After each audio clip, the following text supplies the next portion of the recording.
এসো এসো।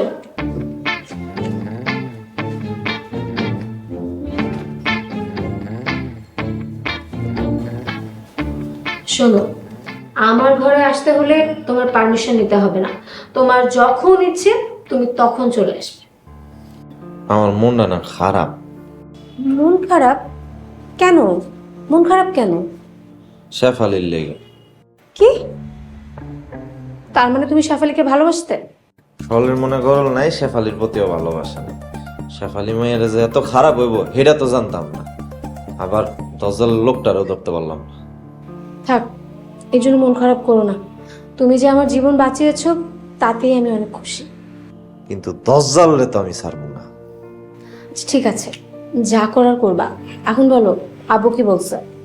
আমগো নাকি বিয়া পরে দিব? বুঝতেই তো পারছো, আব্বুর মন মেজাজ ভালো না। তার মধ্যে আমার দুই ভাইকে মেরে ফেলেছে।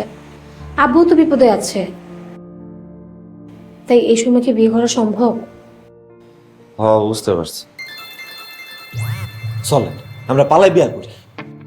না না সরল, এখন না। আর তাছাড়া আমাদের শত্রু দজ্জাল, ও তো এখনো শেষ হয়নি।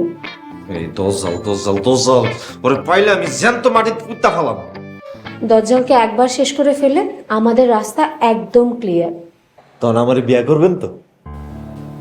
এই যে, আমি তোমাকে ছুঁয়ে কথা দিলাম, আমি তোমাকেই বিয়ে করব। ঠিক আছে, তাহলে আমি এখন দজ্জালে চলো।